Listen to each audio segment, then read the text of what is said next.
Hello and welcome to Biotic World. I'm Sheetal and today we are diving into one of the most advanced and fascinating techniques in plant biotechnology, microspore culture. This technique is at the heart of modern plant breeding, helping scientists develop new crop varieties faster and more efficiently. In this video, we will cover what microspore culture is, how it works, and why it's a game changer in agriculture and plant research. So, grab your lab coats and let's begin. Microspore culture is a specialized technique in plant tissue culture where immature pollen grains called microspores. These are isolated from the anthers of a flower and cultured under controlled conditions. Unlike their natural function, where they develop into pollen to fertilize ovules, in microspore culture, these cells are reprogrammed to form embryoids, structures that can grow into complete plant. These plants are haploids, meaning they have only one set of chromosomes instead of usual two. By inducing chromosome doubling, we can create homozygous diploid plants in just one generation.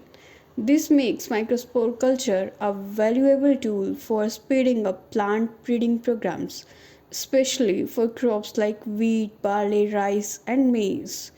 Now, why is microspore culture such a breakthrough? Let me explain some of its major benefits. Traditional breeding methods require several generations of crossing and selection to achieve uniformity. Microspore culture shortcuts this process, enabling scientists to produce genetically stable lines in a single generation. This is especially useful for accelerating plant breeding. Breeders can quickly develop new crop varieties with desirable traits such as higher yield, disease resistance, or stress resistance. Second, developing disease resistant crops. Microspore culture allows us to identify and propagate plants that are naturally resistant to diseases, pests, and harsh environmental conditions. Third, producing secondary metabolites. Some microspore derived cultures are used to study and mass produce valuable secondary metabolites, which are crucial in pharmaceutical and cosmetics. Let's break down the process of microspore culture step by step, starting from the selection of the microspore to the regeneration of complete plant. The first step is selecting flower buds containing microspore at the right stage of development.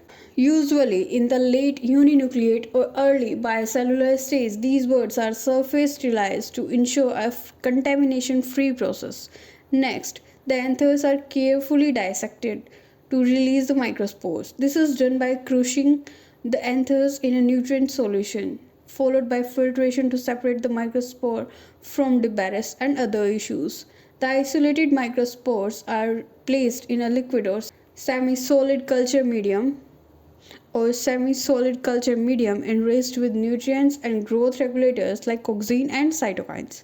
To trigger embryogenesis, the microspores are exposed to stress treatments such as cold or heat shock or even osmotic stress. This step reprograms the microspores to form embryoids instead of pollen grains. Over time, the microscope over time, the microspores develop into embryoids which resemble small plant embryos. These structures are the precursors to fully formed plants. The embryos are transferred to a regeneration medium containing specific hormones to encourage the growth of shoots and roots. Within weeks, these embryos develop into complete plantlets. Since these plants are haploid, their chromosome number is doubled using a chemical like colchicine. This creates homozygous diploid plants which are genetically stable and ready for further use in breeding programs. While the process sounds straightforward, the success of microspore culture depends on several critical factors like developmental stage of microspores. Only microspores at specific stages respond well to culture conditions.